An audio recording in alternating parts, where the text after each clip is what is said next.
వస్తున్నా చిట్టి తల్లి వస్తున్నాను. ఎందుకమ్మా అంత గట్టిగా అరుస్తున్నావు? చిన్న పిల్లని కదా, నా మాట వినిపించుకోరేమోనని అంత గట్టిగా అరుస్తున్నా. సరే కానీ సన్మానానికి టైం అవుతుంది, వెళదాం పదా. నీకెందుకమ్మా తొందర? సన్మానం చేస్తున్నది మీ బాబాయ్, నీకు కాదు. అవును కానీ సన్మానం అంటే ఏం చేస్తారు తాతయ్య? అలా అడిగావు, బాగుంది, చెప్తాను, కూర్చో. మీ బాబాయ్ ఇన్ని కథలు ఓన్ని పుస్తకాలు రాశాడు కదా, అందుకని ఊళ్ళో వాళ్ళందరూ ఒక చోట చేరి మీ బాబాయ్ని కూర్చోబెట్టి దండలు వేసి పూలు చల్లి పండగ చేస్తారన్నమాట. అలాగా? సిద్ధమైనది వాకిట్లో కారు, సిద్ధమైనది వాకిట్లో కారు, బయలుదేరేదరా ఇక మీరు? కాళిదాసు కవి అబ్బాయి, నువ్వు వాడి సెక్రటరీవి అవునా? కాదనగలనా మీరన్నమాట? నిజానికి అది ముత్యాల మూట. అమ్మా బాగుందా? చేస్తే చాలు 6 నెలల సవాస్. వారు వీరవటంలో లేదే దోషం. ఓరి నీ అసాధ్యం కాలా, బాగా డెవలప్ చేసావా? ఏదైనా పత్రిక పంపించకూడదు? ఉంటే చాలు మీ ఆశీర్వాదం, చేస్తాను ముందుకు నా కుడిపాదం. అమ్మా ఇది ఒక అంతులేని కవిత. నువ్వు వెళ్ళి బాబాయ్ని పిలుచురా, టైం అయింది, వెళ్ళి. బాబాయ్ ఇంకా ముస్తాబవుతున్నావా? మనం వెళ్ళేది పెళ్లికి కాదుగా? పెళ్లికి కాదనుకోమ్మా, కాకపోతే ఇంత ముద్దొచ్చే పాపాయికి బాబాయ్ నేను చెప్పుకోవాలంటే మరి కాస్త ముస్తాబు ఎక్కువ చేసుకోవాలిగా. అబ్బబ్బా కథలు రాసేవాడివి, నీతో నీ మాట్లాడలేను బాబు. సరే త్వరగా రా. నేను రెడీ. నువ్వు రెడీయే చిట్టి తల్లి, మీ బాబాయ్ రెడీయేనా? అయ్యో రామా, అద్దం ముందు కూర్చొని ఆడపిల్లల ముస్తాబవుతున్నాడు. ఆడపిల్లల పేరెత్తకమ్మా, వాళ్ళంటే మీ బాబాయ్ కోపం. మరి ఆడపిల్లని నేనంటే ఇష్టమేగా? ఆడపిల్లలంటే నీలాంటి చిన్న ఆడపిల్లలు కాదమ్మా, చీర కట్టుకున్న పెద్ద ఆడవాళ్ళు. అలాగా? ఏమిటి కాళిదాస్ గారు, బయలుదేరదామా? సమదే ఆలస్యం బాబు.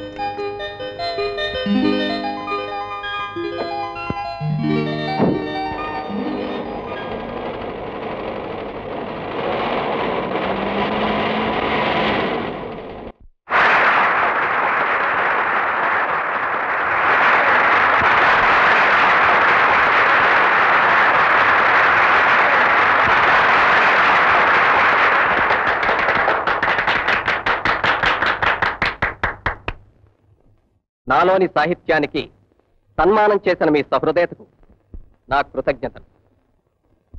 వేసిన దండలతోనూ కొట్టిన చప్పట్లతోనూ రచయితగా నాకున్న బాధ్యతను గుర్తు చేసిన మీకు నా హృదయపూర్వక వందనాలు. నేనిక్కడ నిలిచింది ఏదో చెప్పాలని కాదు, ఎందుకంటే నేను చెప్పదలుచుకున్నది నా పుస్తకాల ద్వారా చెప్పాను, చెప్తున్నాను. కనుక ఇప్పుడు మీ ప్రశ్నలు సందేహాలు అడిగితే వాటికి నా సమాధానాలు చెప్తాను. సమాజంలో రచయిత బాధ్యత ఏమిటి సార్? రచయిత సమాజం కళ్ళగా మారి నిజాన్ని చూడాలి, కంఠంగా మారి నిజాన్ని పాడాలి. మంచి రచన అంటే ఏమిటి సార్? మనసుని కదిలించేది, కళ్ళను తెరిపించేది, ముందుకు నడిపించేది. మీరు ఇదివరలో కవిత్వం ఎక్కువగా రాసేవారు, ఇప్పుడు నవల్స్ కథలు ఎక్కువ రాస్తున్నారు, కారణం? కవిత్వం కంటే కథ, నవల సామాన్య మానవుడికి చాలా దగ్గరైన ప్రక్రియలు.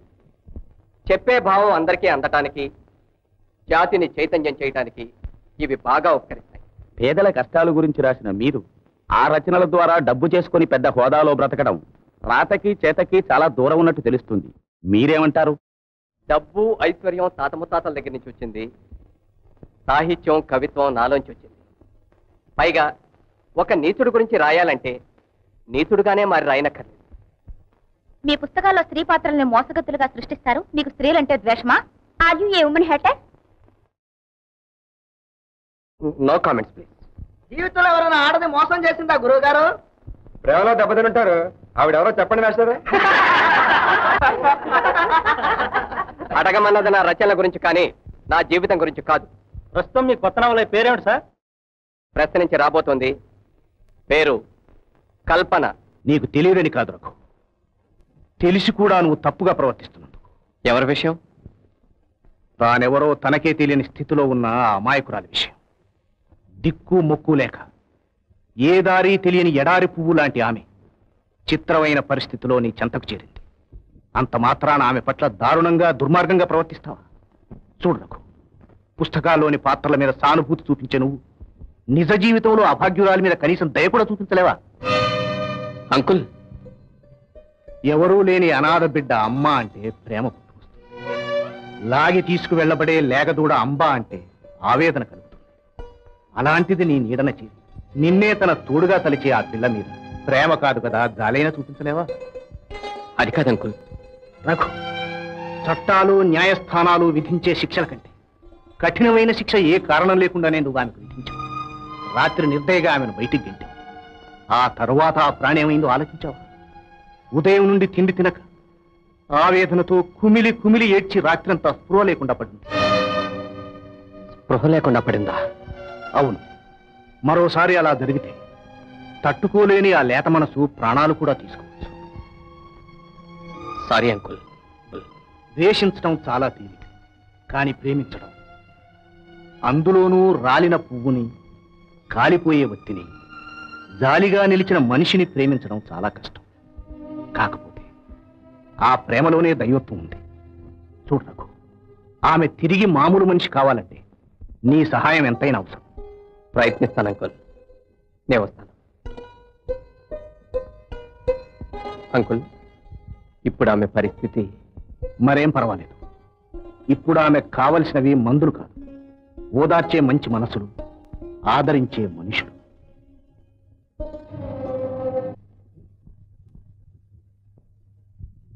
ప్రభు, ఎక్కడికి వెళ్ళావు? డాక్టర్ అంకుల్ దగ్గరికి వెళ్ళొస్తున్నాను. మరి మీరు ఫోన్ చేశారా? చాలాసేపు అయింది. పాప నాతోనే వచ్చేసింది. తను తను ఎవరా? తను అదే కట్టుకథలు కల్పించి చెప్తుందే కల్పన. చాలా బాగుందయ్యా. ఫోన్ చేసిందా? నువ్వు లేకుండా తను భోంచేయడానికి కూర్చుంది. అదేమిటి నాతో వంతులు ఎందుకట? నేను తినొచ్చు తినకపోవచ్చు, తనెందుకు ఆకలితో ఉండాలి? అది సరే, ఒంట్లో ఎలా ఉందట? మధ్యలో ఈ టకారాలు ఏమిటయ్యా? నువ్వే వెళ్ళి అడగొచ్చుగా. నేనా? చూడు బాబాయ్, ఆ మందులు అవి జాగ్రత్తగా వాడుకోమని చెప్పండి. లేకపోతే నీరసమని మళ్ళీ మంచం ఎక్కొచ్చు. కాదు మరి, ఆ తర్వాత మనమే బాధపడాలి. అవును మరి.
విశ్వామిత్రులు వారి ఆశ్రమంలో లేరు.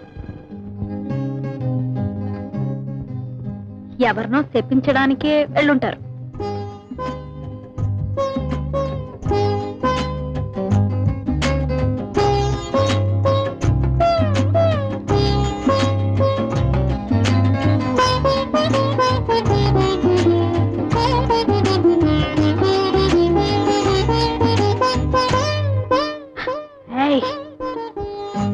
ఆడవాళ్ళు బట్టలు మార్చుకుంటే అలా చూడచ్చా?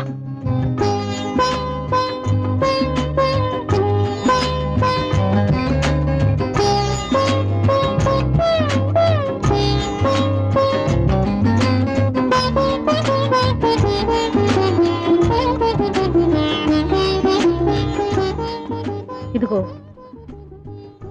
మీ బట్టలు తొడుక్కుంటే నాకేమనిపిస్తుందో తెలుసా?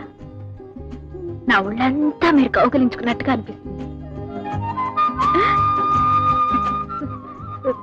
మీరా? నేనే, నీ విశ్వామిత్రుడిని.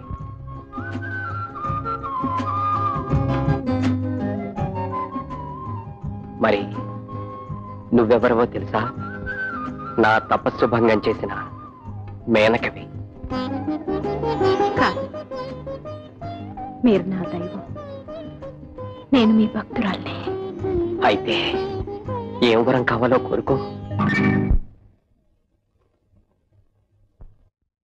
ఏమండి, మీ ముఖానికి అందం ఏమిటో తెలుసా? ఆ ముక్కు మీద కోపమే.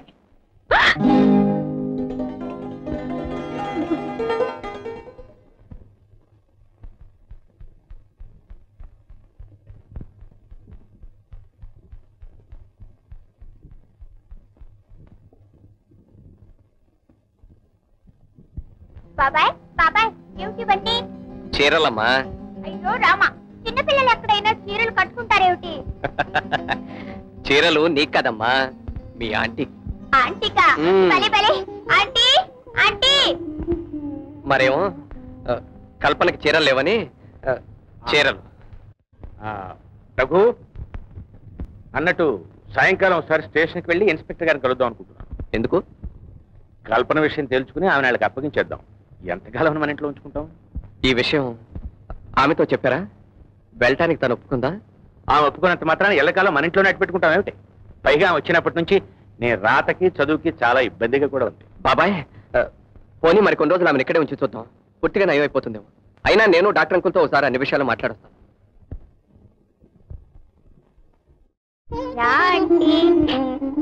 ఇవిగో.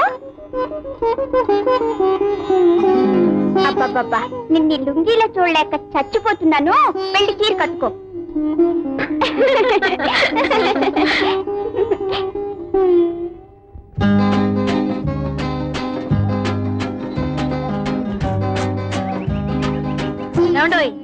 ఏమో అనుకున్నాను గాని మీకు చీరల సెలక్షన్ బాగా తెలుసండి. అంతకన్నా బాగా తెలుసు నా మనసు మీకు. ఎందుకంటారా, అన్ని నాకు నచ్చినవే తెచ్చారు. కానీ అందులో కాస్త బాగోలేంది ఆ పెద్ద పూలు చీరే. డిజైన్ బాగుంది అనుకోండి, కాకపోతే బయటికి కట్టుకెళ్ళడానికి కాస్త ఇబ్బందిగా ఉంటుంది అంతే. ఏమిటి అలా చూస్తున్నారు? చీరనా నన్నా? చీరలో ఉన్న నిన్ను. చీర నాకు అందంగా ఉందా? చీరకే నువ్వు అందంగా ఉన్నావు. అన్ని ఉత్తి మాటలే. కాదు, ఉన్నమాటే. మొత్తానికి కోపం తగ్గిపోయిందన్నమాట. లేదు, పోయింది. నమ్మలేకపోతున్నానే. ఇది నిజమా కళ? కల్పన.